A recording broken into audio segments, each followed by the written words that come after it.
The stated aim of a company like OpenAI is the development of artificial general intelligence. Now, artificial general intelligence is, in Google AI terms, the equivalent of human intelligence. What I kind of want to point out here, when you look at what a general intelligence is, then that's actually rooted in Charles Spearman and the idea of the G factor. But Charles Spearman was a eugenicist, and his reason for developing this ranking of general intelligence was to rank human intelligence for selective breeding, etc.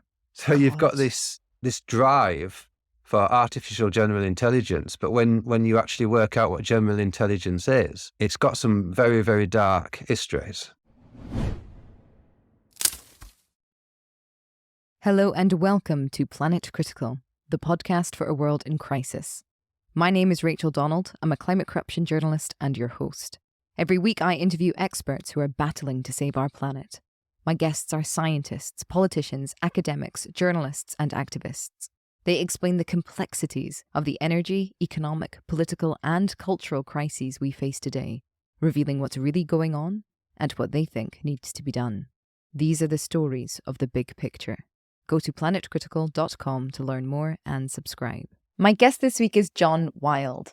John is a London-based artist who works across performance, sound, text, code, electronics, and machine learning to research the futures imminent within digital technology. John joined me today to talk about culture and artificial intelligence, how the stories we tell ourselves inform our technologies, and then how those technologies inform the stories we tell ourselves. Getting caught in these kinds of circular loops, essentially, which make it increasingly difficult to imagine a different way of being. John talks about this in relationship to artificial intelligence. Artificial intelligence is an incredibly energy-hungry technology. It is being used for profit motives. We have very little understanding of what it could do when unleashed upon the world. And at the moment, all it's doing is threatening jobs rather than creating new ways of being. John's research shows what we could do if we imagined using mycelium as a framework for developing something decentralized, interconnected, entangled, and symbiotic. To begin with, John explains the history of thinking in artificial intelligence, how Silicon Valley is infused with theories and stories that came out of Russia in the late 19th century. The desire to pollinate the universe with consciousness, creating a hierarchy of consciousness, as if humanity is the only thing that is truly conscious or would be able to do such a thing, as if the universe isn't already conscious. And he also explains how this hierarchy of consciousness or intelligence that is directing Silicon Valley to make an artificial general intelligence comes out of eugenicist thinking. This is such a fascinating conversation. We had so much fun recording this. I knew a fair bit about AI thanks to research into the effective altruist movement, but I did not know the history that John lays out today. And understanding more of that history makes me really grateful that people like him and artists around the world and technologists around the world are trying to think about how to develop permacomputing or the Wood Wide Web, collaborative, interdependent, entangled projects that reflect the intelligence and harmony of natural ecosystems in order for us all to live more sustainably with one another. And we end our conversation with a dialogue on exactly that. What is sustainable computing?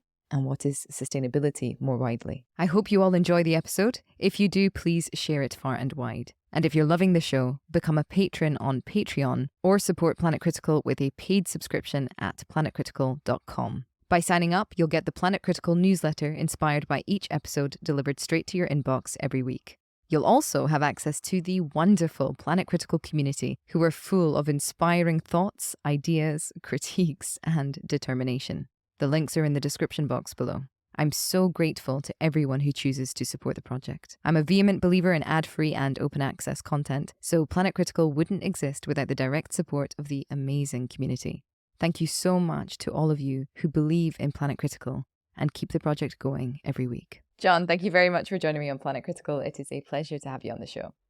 Well, thank you for inviting me. Happy to. As I was saying before we started recording, I had such an interesting conversation with Maggie, who platformed you. And I think that speaking with artists is a really critical component to understanding what the hell is going on in the world and what we can do about it. Which leads me to my first question. Why is the world in crisis? That's such a big question, isn't I it? know. I mean, I'm going to start with a report which was out last week, which really struck me. So I read an article by Duncan Agnew in Nature magazine, which suggested that climate change is having an effect on universal timekeeping. What? So Coordinated Universal Time, or UTC, is the primary time standard globally used to regulate clocks. So UTC closely follows the rotation of the Earth. But accelerating melt from Greenland and Antarctica is adding extra water to the world's sea, and it's redistributing mass around the globe, and that's causing a very slight slowing in the Earth's rotation. Wow. And if you combine that with what we know that about the shift in the Earth's poles, so since the 1980s, it's been shown that the massive melting of glaciers as a result of global heating has caused a shift in the Earth's axis of around 4 meters. So I think if we think about this question, the shifting of the Earth's axis and the slowing of the Earth's orientation mark both an impressive, to be honest, but terrifying achievement of human global geoengineering. The impact that we've had has basically fundamentally shifted time and the axis of the Earth. And that seems to be the ultimate mark of the Anthropocene. But I think what troubles me with this, well, I mean, there's lots of things which troubles me with this, but like such a feat could only be the outcome of sustained and coordinated human action and interaction. Yet no one's planned, organised, voted for, or even imagined such a venture. And I kind of wanted to start this conversation with a kind of provocation which comes from my own research. My own research is looking at artificial intelligence, specifically narratives around artificial intelligence. But what is the coordinating force that's playing a role here? And I think the provocation that I want to put forward is that it's a non-conscious intelligence or an artificial intelligence that we call the market. I think the market produces emergent forms, which you could call a form of non-conscious intelligence. Yeah, I totally agree. What a way to kick us off, by the way. Wow, I didn't know that about climate change having an impact on universal timekeeping. I was thinking about this question that you asked as this appeared in my feed, and I'm like, wow. But not only that, is that universal time, it affects computing, because the computer programs made to keep track of universal time are going to struggle with this slowing down of the Earth. So it kind of comes into the territory that I'm also interested in a way. There's so much there, isn't there? Like the idea of having a human system mapped onto a natural system, the human system impacting the natural system, and then the natural system, and then being unable to deal with the fallout, to deal with the consequences, to understand even the new reality, because the limits of that system were so fixed and rigid, which is kind of a really classic feature of modernity, like there just being no flexibility. And then watching reality as we understand it just kind of peel away in that moment because the systems aren't built for it. So like it really reveals this thread of domination that runs through modernity, like domination over nature. It doesn't work. The domination over ourselves, it just doesn't work. It's brittle and it's fragile and it will snap if it's met with enough kind of shifting, evolving resistance. I guess the challenge that we have is if we understand this as a form of, or if we understand the market that produces these kind of emergent forms as a kind of structural system that, as an intelligence that structures human activity, etc. How do we move beyond that?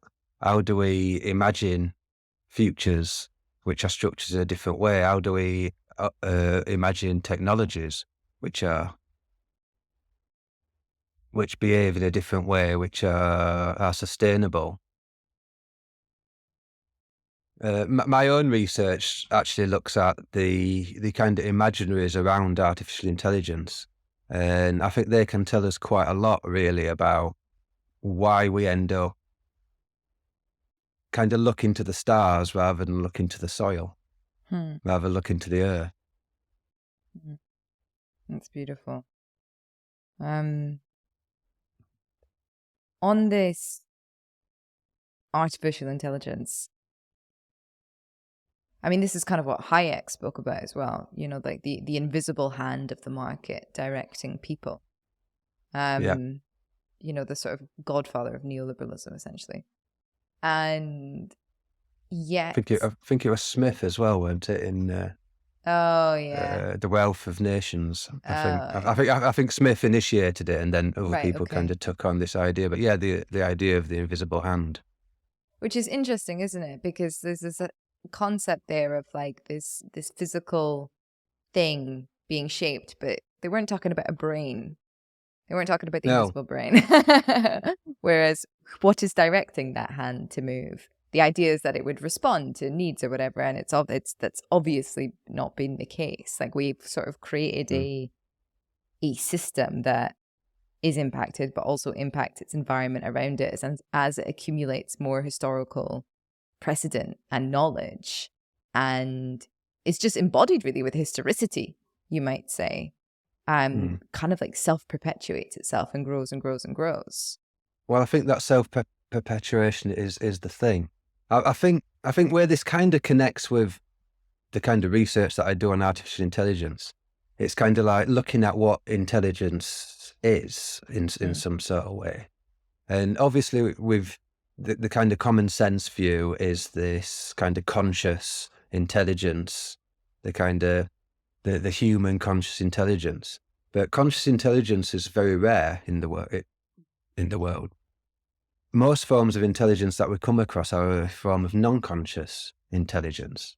So this is kind of sensing and acting on the world in a way that produces very complex outcomes, but don't have at the core this kind of conscious drive that maybe language produces in humans. Okay, and can we pause there? Yeah. So conscious intelligence is rare in the world, but this unconscious intelligence is sensed. Is that the word you used?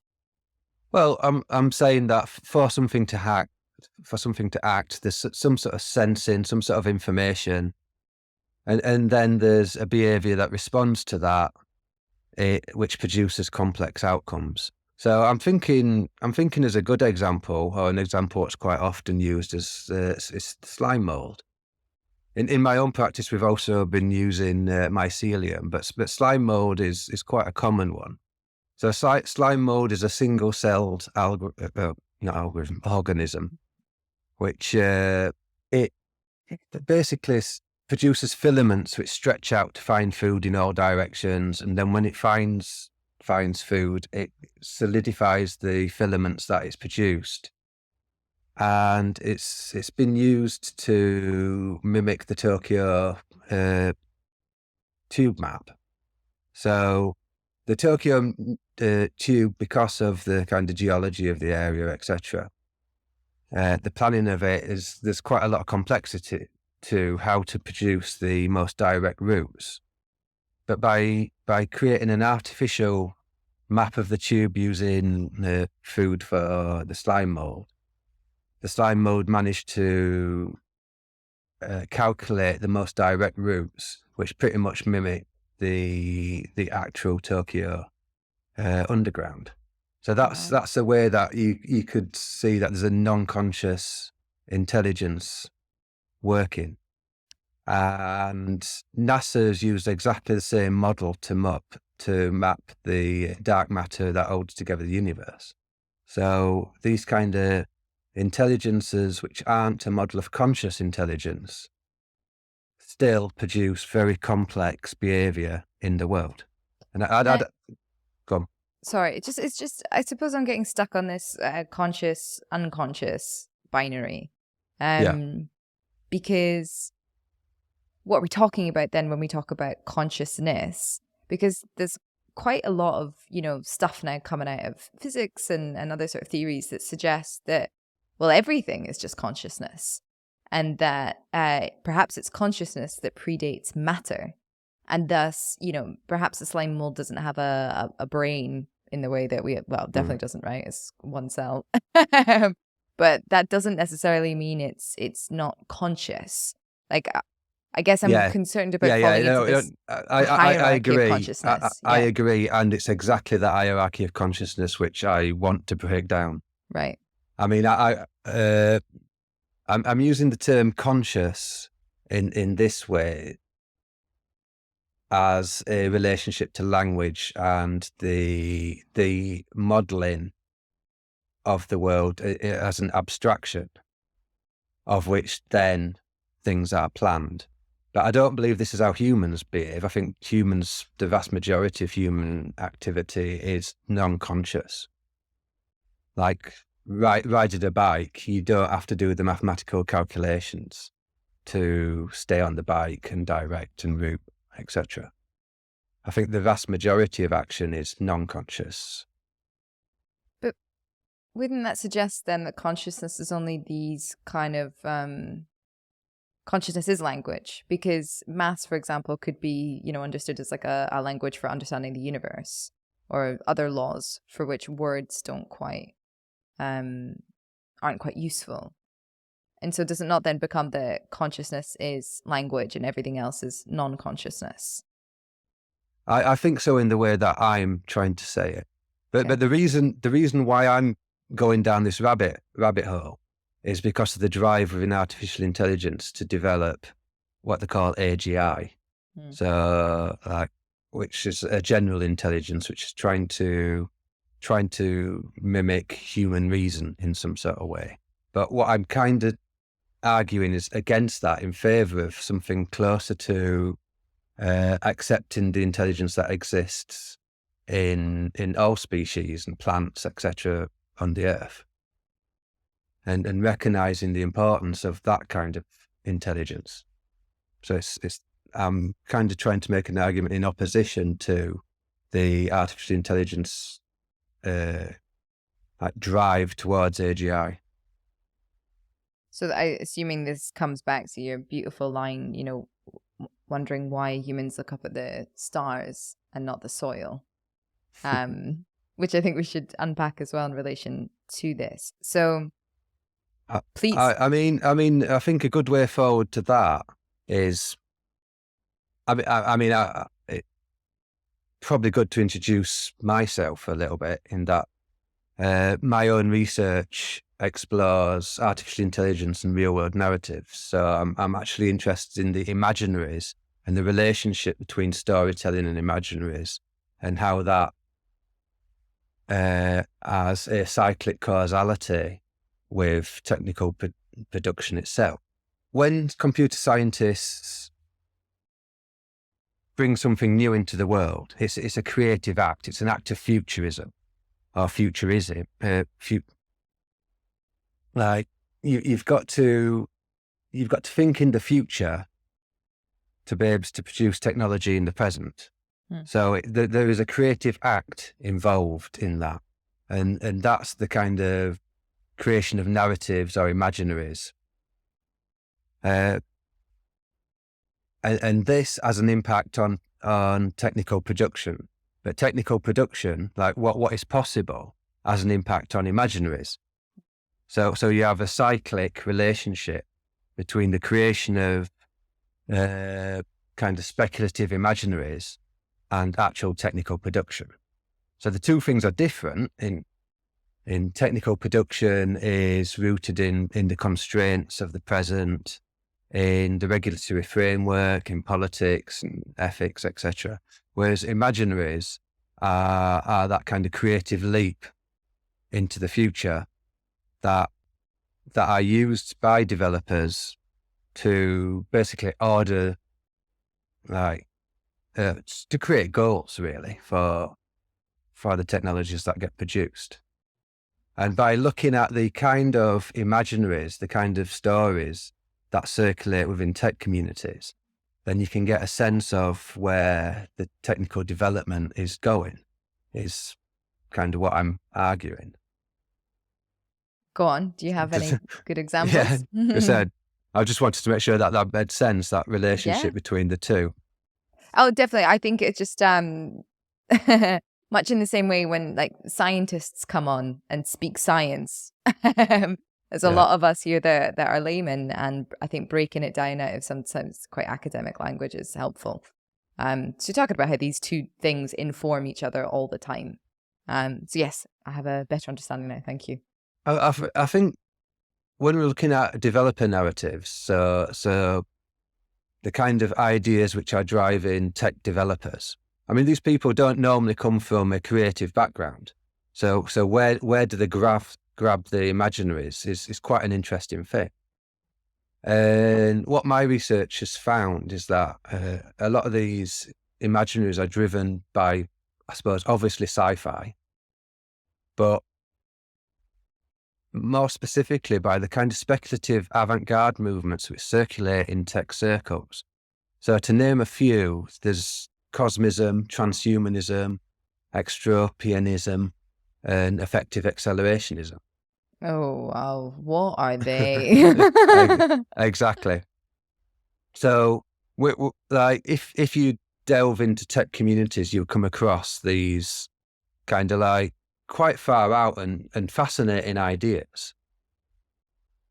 But what struck me is when I started researching this territory, is the massive impact that cosmism has had. Now, cosmism was a movement which developed in Russia at the end of the 19th century and the beginning of the 20th century. So to discover that these ideas from this period, from pre the Russian Revolution or around the Russian Revolution, Wow. currently has a massive impact on AI and tech developers in Silicon Valley and California is a little bit, whoa, really? But so if I What dig a is little it? bit deeper into this into the ideas of cosmism, I think where it'll take us is kind of to answer that question of why the developers look to the stars. So cosmism emerged in Russia at the end of the 19th century and the beginning of the 20th century. And one of the key figures was a guy called Nikolai Fedorov. And Fedorov connected his kind of quite strong Christian beliefs with a futurism. And he believed that the common task of humanity was to end death. So to end all death, to move towards immortality. Very good. And this wasn't enough because this betrayed the older generations. So the first step is to kind of end death. But once you've achieved that, then the next step is to resurrect the dead. That's the duty of all good sons is to resurrect their fathers. That's Why the wasn't language he used, not mine. sorry, just a very, very quick side note, but it's just fascinating to me that this man, for example, wasn't burned at the stake. 'Cause it sounds an awful lot like sorcery. Imagine if that had been coming out the mouth of a woman, eh? Please continue. But anyway, you've got to remember my interest is the relationship between like imaginaries and technology itself. Now, one of his students was a person called Konstantin. My Russian is appalling, so please forgive me, any listeners who speak Russian, but Tsiolkovsky. So Tsiolkovsky took on a lot of the philosophy of Fedorov, sorry. But he took it in a very practical way. So Tsiolkovsky studied kind of the physics of his time and etc. And he developed some of the first practical designs for like the space rockets and the equations required for space travel. And he did this in 1896. So these kind of like developments in kind of the technology of space travel emerged from following Fedorov, realizing that if you ended death and resurrected the dead, then the planet would get overrun quite quick. So it becomes necessary to leave the cradle of the earth. Does that make sense in the logic? As logic, sure. Okay. So the reason this becomes interesting is because Tsiolkovsky is basically the founder of the Russian space program and the former Soviet space program, and his rocket designs are currently like I'm not exactly the same, but are the forefathers of our current rocket design. So you've got this link between kind of quite fascinating and crazy imaginaries, sort of futurist imaginaries, linked with technology, which ultimately developed the US space program. But how does this link with Silicon Valley? Well, if you look at, say, Ray Kurzweil, do you know Ray Kurzweil was kind of the prophet for Google's AI program. Okay. I think he's probably chief engineer, but he also believes in moving towards immortality. He wanted to be the first person to kind of end death. So they've like a lot of these ideas that came from cosmism have been translated directly into the kind of AI tech circles which circulate. So Kurzweil is a serious player within the AI world, particularly in Google. And this idea of extending life or eradicating death is part of the discourse which circulates within this community. That would be kind of groupings which call themselves extropianists. So I'm not sure how you say it properly. But these ideas link directly to actual technical production. So things like the Fitbit and the quantitative self movement. So the idea of like monitoring your health and maximizing health, which you must have come across because that's part of the kind of like tech scene. Human optimization. Exactly. This human optimization comes out of this attempt to extend life and eradicate death. So you can see how the kind of cosmism has kind of like been kind of plagiarized really right into these kind of like tech ideas, which then like find themselves been sold on Amazon as Fitbits or various other optimization technologies. Yeah. Kurzweil himself, in an interview in a film called, what was it, I, Human, declared that one of his driving force for developing artificial intelligence, and you've got to remember that this is a chief engineer, is to resurrect his own father. Oh my God. So you've got Fedorov repeating himself right at the top of the kind of Google development chain. Oh God.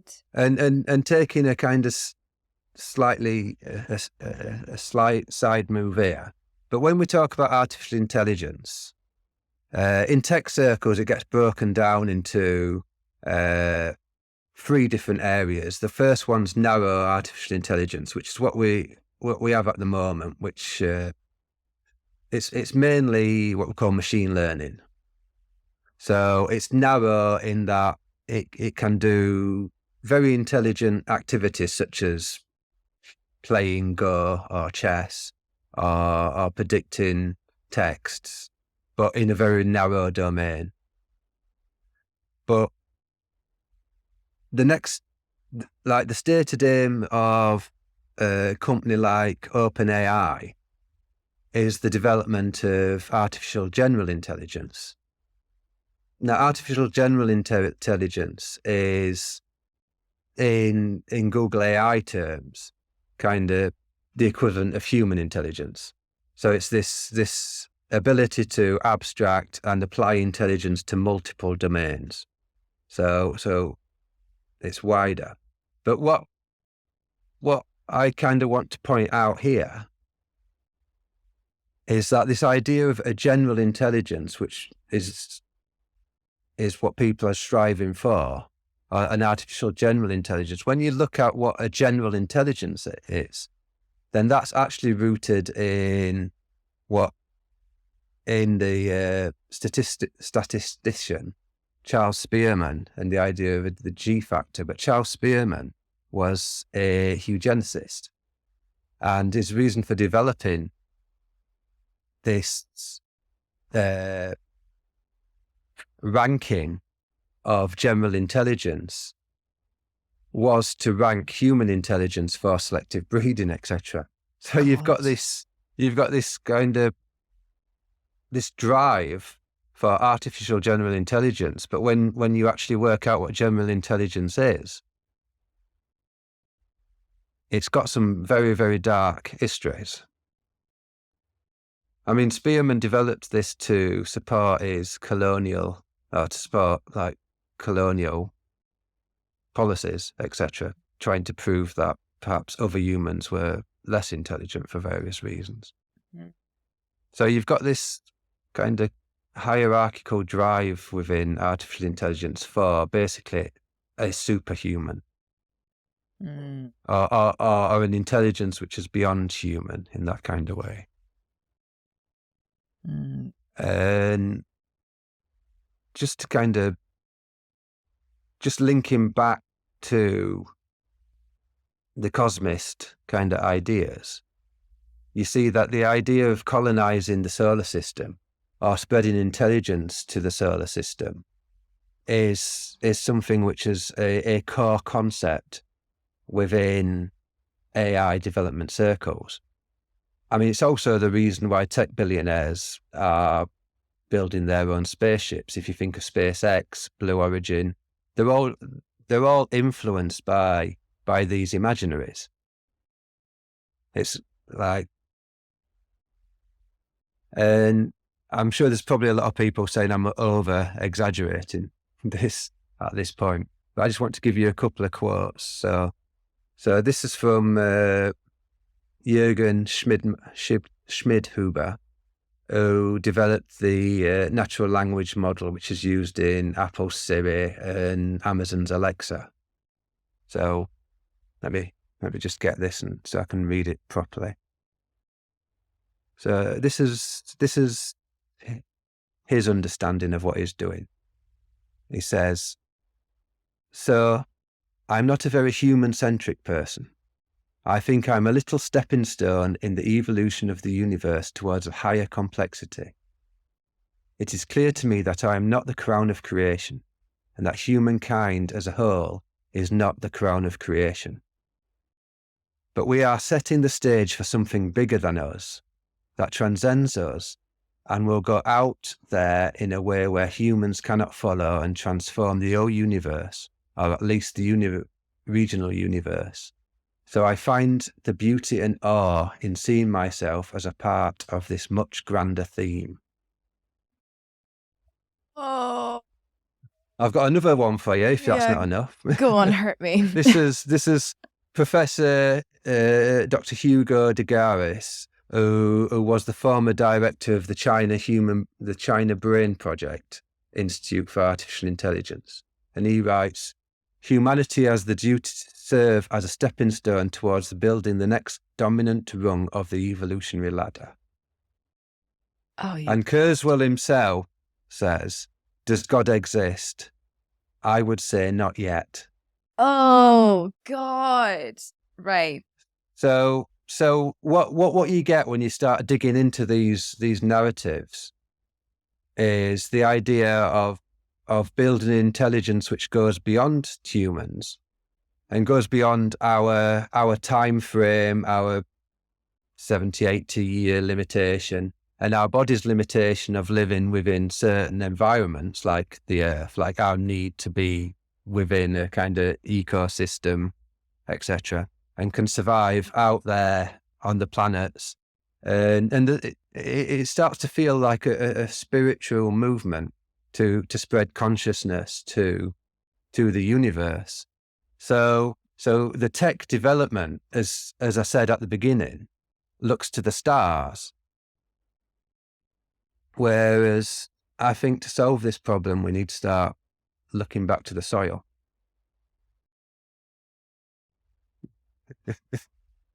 I'm so upset. Sorry about that. It's so upsetting. I mean, I think we've got to be upset. Yes. To disrupt. Yes. And start saying we need to change these imaginaries. I mean, you've got to remember I'm coming from an artist background, and I kind of do a lot of work within the tech sector. But we have got to be able to create some imaginaries which can compete with these kind of these dominant narratives which circulate within the kind of tech environment. I have a few things to say on everything you just said. Number one, these men need therapy. That is the sound, like, those are the words of fairly traumatized people, I would say. Number one, especially the buggers that want to, resurrect their fathers. I'm so sorry for your loss. Please go and pay a therapist to walk you through it, rather than trying to develop a very energy hungry, we don't know what would happen if we released it, intelligence thing. Number two, the other thing I find really interesting about it is like this. Oh, no. Number two, one funny thing before number three. That bit that you said at the end, when you were quoting these guys, especially the, I'm not a human-centric person. I consider myself a stepping stone, Like, it's not about me. You could just imagine that quote being pasted on top of a cartoon of like one sperm cell talking to the other sperm cell. And it would totally fly. It would be really in place there. And which leads me on to point number three, which kind of struck out to me. And then we will get into the imaginaries, of course, but like in a culture that is so deeply individualistic, there's like a lack of individualism in what they are saying, in a sense. And that's fascinating. What is going on there? I agree with you. I think there's a religiosity in what they're saying. It's very culty, but like this isn't fringe though, by the way. These ideas are really, really move in these circles. Yeah, you made me think I think that kind of spiritual, that link back to the kind of cosmist linked to religion is definitely there, in that it gives people that goal, that like this drive towards AI is a bigger goal for these people. So you're right, it's not necessarily that individual thing. It's that they are seeing themselves literally forming, well, they said it themselves, isn't it? The next stage in evolution, or spreading consciousness to the universe, or ultimately creating God. It's funny because they managed to like make themselves as small as sperm cells and yet be still incredibly arrogant. Like, the universe doesn't need you, ejaculating all over it with consciousness. Likely there is consciousness everywhere. So it's funny, isn't it? Because there's these interesting moments of kind of disruption even in the thinking of like lack of individuality in it, and yet it's still so fundamentally hierarchical, like running with narratives of domination. That's why I was pointing out the A.G.I, the absolute link to eugenics in there. Now, how does Charles Spearman link to them? Is there, like, do we have a kind of, because, we can walk through the Russian thing pretty clearly. But... No, Spearman is general intelligence. So if you look at the stated aims of OpenAI on their website, and they will tell you that they are developing, that their aim is to develop artificial general intelligence. And if you research general intelligence, that term is Spearman. Right. Okay. So that's where it comes That, from. The yeah, eugenicist. and the G factor as a measure of intelligence. So if we are measuring intelligence with general intelligence, then we're already in the territory of eugenics as an idea. I mean, I've got a feeling in this territory, a eugenics which goes beyond the human and wants to develop the superior artificial. Mm-hmm. Mm-hmm. Totally. And I think I can do a little linking of Silicon Valley to eugenicist thinking at this point, which is the effective altruist movement, which is very frightened of there not being enough babies of a certain kind being born in the world, in an overpopulated world. And so are kind of like, Elon Musk is throwing money at reproduction research. There's this like Silicon Valley couple that are planning on having 10 babies and inculcating those babies to have 10 more because they literally want to replace, sort of like, I can't remember what it was exactly, but in 100 years, I think they could replace like 50% of the United States population at that rate, essentially. And their purpose here is this? Oh, well, because they believe that you should be investing in the top 1% of humanity rather than the bottom, 10, 20, 30. Because it's the top 1% that are going to have the, intellectual reasoning and capacity to sort of fix the world, really. So there is a hierarchy of ability, capacity, and intelligence. Yeah. And we don't have enough of the smart ones being born, which does equate to white, essentially. Yeah, of course. Yeah. Because that's also what the general intelligence historically did anyway, within the colonial, British colonial, because I think Spearman were like British. I think you're working at King's. I'd have to look that up again. I mean, But yeah, this, I mean, what you're saying there makes sense with the general shape of thinking that I come across as well. This is kind of like a shift towards like a super intelligence, and there's either the direct mechanical route, or there's ultimately the developing the human, and kind of the cyborgian kind of shift, really, where you enhance the human to such a level that it becomes the super intelligence. They seem to be the two directions.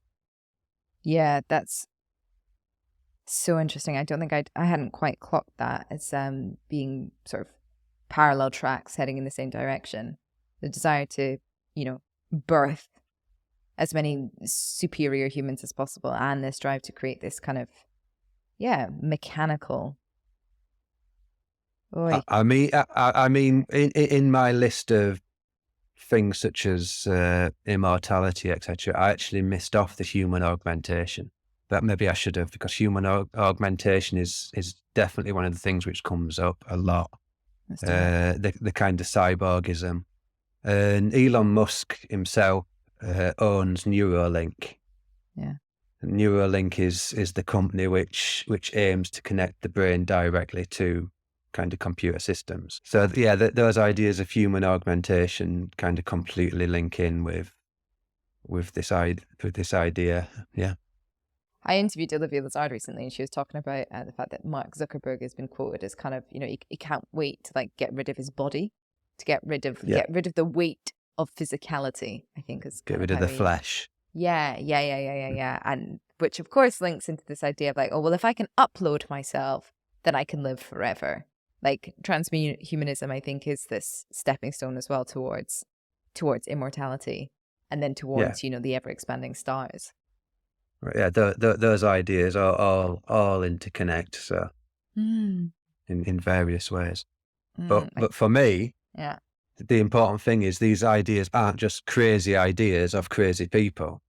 These are ideas which are completely embedded in the development of technology, of current technology. Well, the idea, what I was talking about earlier, the kind of cyclic causality of imaginaries and technology, these ideas are part of the process of developing our technologies and our future technologies.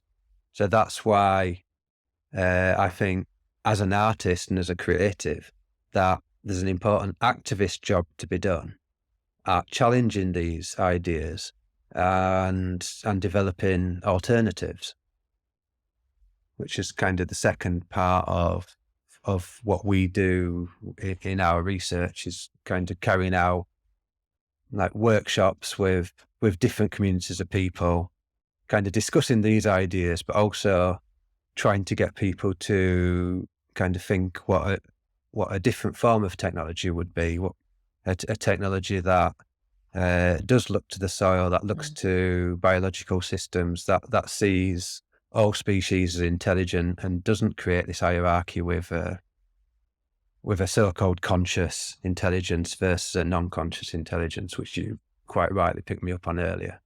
We kind of like break down those ideas and recognize the entanglements that exist between humans, other species, plants, the biosphere.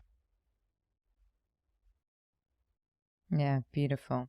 The interconnectedness, the oneness, which leads to a different kind of, potential religiosity or spirituality. The multi-oneness. The multi-oneness. the multiplicity. The entanglement of multiplicity, which isn't a oneness, but is entangled into, well, as we started off, kind of like our actions do have an impact.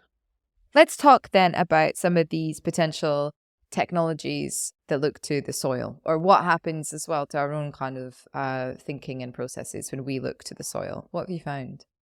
What's good is like working with other communities and getting voices which aren't normally heard within these environments. And we've done a lot of workshops with, just all sorts of different people. But one of the projects which has emerged out of this is a project that I've been working with together with Shira Vashman, which is trying to rethink AI with mycelium. I think when I listened to your conversation with Maggie, you raised the idea of mycelium, which I thought was interesting. For people who don't know, mycelium is the organism which produces mushrooms ultimately, but mycelium lives under the soil. It's an interconnected organism of individual hyphae, which connect into a network, and they remain as that organism as long as there's no threat, as long as there's no food shortage of food, etc. When there is a problem, when there's a temperature change, or the area where they're existing runs out of food, they produce mushrooms, which then spore and produce more mycelium networks.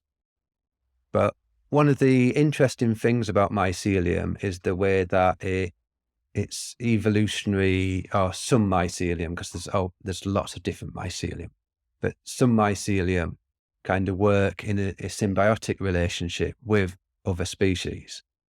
So the best example of this is the idea of the Wood Wide Web, which has been circulated quite a lot, which is the way that mycelium connects between different trees within the forest. And sugars and nutrients are shared between different species, or between different trees within a species. So mycelium works in symbiotic relationships within the kind of forest environment. And another example of the way it works symbiotically would be with the orchid. So orchids cannot photosynthesize while they are young. So they couldn't exist, basically. while they're young. But what they do is they create symbiotic relationships with mycelium, which provide the kind of sugars that they require in their like early stages. And then when they mature, they become a net producer of sugars, which feeds the mycelium. So you get these kind of symbiotic relationships developing, mycorrhizal networks between different species. And so by working with people taking mycelium as a starting point, we've kind of been looking at the way if we were going to think of a technology like AI, what would that look like? And I think the question that emerges from our rethinking AI with mycelium is, I'm going to read this. Sorry. Go for it. Is what if AI's significance lies not in competing with us, supplanting or surpassing us in a mainstream AI narrative, as in mainstream AI narratives, but in fostering complex, ecologically sustainable, symbiotic relations with both mechanical and organic intelligences. We suggest the study of AI should involve a readdress of our relationship to other non-human intelligences on the planet. So that's the kind of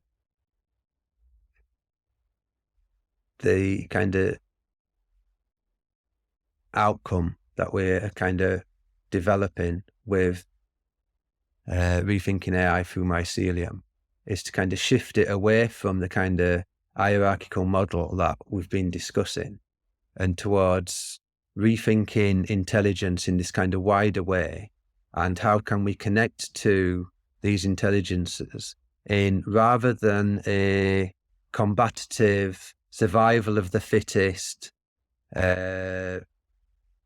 eugenicist kind of model, but rather in a model of symbiotic, I suppose, solidarity. And what would these technologies look like? So I think one of the first things is that we've got to understand the impact that computing, obviously I'm coming from an AI computing background, so this is important to me, the kind of impact that computing itself has on the world. So computing itself contributes to global heating and environmental degradation. I think on some recent research that I read in Nature magazine, it stated that the IT industry could use 20% of all electrical production by 2025. Given that's next year, that's a lot. Wow. And that 5.5 of the world's carbon emissions comes from 5.5% of the world's carbon emissions comes from basically the global IT industry. Now, that's bigger than most countries, bar, say, China and India, US, the big kind of countries. So we've got to take these ideas seriously. And so if we're going to continue developing computer systems, then we've got to think of how to create sustainable computing. And there's quite an interesting movement called permacomputing. I don't know if you've come across it, but I haven't. like permacomputing it kind of takes permaculture as a model, but looks at how we can develop computing in a kind of sustainable and a kind of a viable way, kind of moving away from this ever growing storing of data within data centers, which use mass amounts of electricity to keep them cool, and also has an impact on water as well, because like water's used in these kind of large data centers, many of which the storing of like mass data is the reason why we're storing mass data is ultimately to train AI models, to train machine learning models. It's kind of, it comes round in a circle to some level. The form of computing that we are developing, storing all of this data in the so-called cloud, is ultimately collecting the data that is required to train mass machine learning models to develop the AI. So how can we shift away from this kind of circular model to one where we can use computing perhaps to help solve some of the problems that we're having with the environment, but that kind of computing itself needs to be developed in a way which is sustainable with the environment. So that's the kind of thinking that we are trying to develop with our practices. Wonderful. This is kind of the reckoning of all industries at this juncture in history, isn't it? How to get away from our legacy, essentially, and reimagine entirely new ways of being in order to survive ourselves. I think that's, yeah, the ultimate job at the moment is to create these imaginaries, so that we've got something to like drive for and develop the technologies that allow for its existence. And by technologies, I use that term broadly. Like mycelium itself can be a technology if we can use it as a way to understand what's going off within the forest ecology, etc. It is a computer system itself, or a computing system itself, that if we can learn to understand and read. I don't mean instrumentalizing, I mean in a kind of non-destructive way, then that's kind of an interesting way to kind of move forward, I think. Definitely. I think the third thing we maybe need to bring in at this point, though, is, as you spoke about the circularity between, the ideas and the tech and how they inform one another. We've also got to add in, for-profit motive and private ownership and the competitive market. That very first artificial intelligence that you spoke about at the beginning of this interview. And whether or not it is possible to, not to reimagine, but to actually create the sustainable solidarities necessary when that artificial intelligence will be moving to shut those kinds of things down. Yeah, absolutely. I mean, I think within our project that we've been working on, particularly the Rethinking AI with mycelium, is we've got to think of, like, if we are developing intelligence, if we're developing AI, then we've got to think about the particular environments that AI has been brought up in. Like, what sort of ecosystems we are raising and developing artificial intelligence in. And currently it's this kind of aggressive, domineering, environmentally destructive, competitive environment. If you think of the way machine learning is, where it's currently used, high-speed trading, etc., then it's all about systems of winning and losing, of profit and loss, etc. So what would an artificial intelligence look like if it was developed in a symbiotic relationship like a mycelium? And I've actually got a good quote from this from Tim Ingold. But thinking through the social and the way the social is structured, I think has to play a massive role in how we rethink, say, the market. Let me just find this quote from Tim Ingold, because it would fit here really nicely. Please. I've got it. Where's it gone? Here it is. Okay. So what Tim Ingold wrote in his book, Lines, A Brief History, is, and his dad was a mycologist, so this is probably why he's kind of talking about mycelium. But what if we take the mycelium as our exemplar of the organism? Arguably, the whole of biological science would be different, and so too would the science of society be different, were every person to be considered like the mycelium, as a thing or a line, and the social as the domain of their entanglement. So I think what he's arguing for here is a breaking down of that neoliberal individualism that is so dominant within our culture, and to see ourselves both entangled with each other, but also in an interspecies relationship with the planet itself. Like, how would we develop science and technology if we could, if we saw the world in these terms of entanglement? And I think that's beautiful. quite a good imaginary to kind of base our technology on.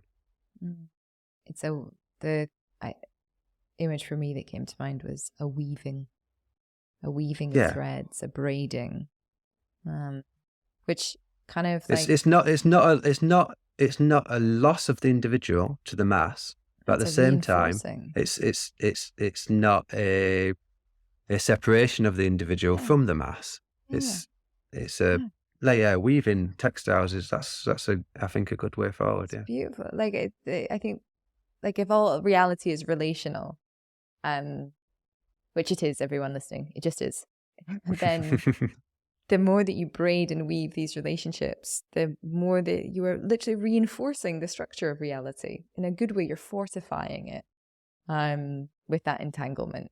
And I think that's a beautiful note to end on, John. Yeah, brilliant. Yeah. Oh, I've so enjoyed this. Thank you so much. I have as well. We've been on a bit of a crazy journey, haven't we? But a good hopefully one. From the stars back to the soil. Yeah, exactly. Rewind, people. Let's bring it back. My final question for you is, who would you like to platform? Okay. So the person I'd like to platform is an art activist called J. Jordan. So J. Jordan is perhaps the most committed art activist I know. He played an important role in the activist movements, Reclaim the Streets, and was one of the founders of the Laboratory of Insurrectionary Imagination and the Clown Army. And he kind of lives resistance daily in the occupied ZADs in France. So hopefully we can get him on and he can take some of these imaginaries forward in a way of how we can actually take them into the streets and into the fields and turn them into direct action, which he's amazing at. Oh, that is just wonderful. I cannot wait to speak with him. John, thank you so much for today. It was just great. If you want to learn more, I've put links to everything in the description box below. Remember to subscribe to the channel if you're new here and share the episode if you enjoyed it. To support the show, subscribe at planetcritical.com, where you can read the weekly newsletter inspired by each interview. You can also become a Planet Critical patron. All links are in the description box below. As always, my deepest thanks to that community. Planet Critical wouldn't exist without your support. Thank you everyone for listening and for coming on this journey together.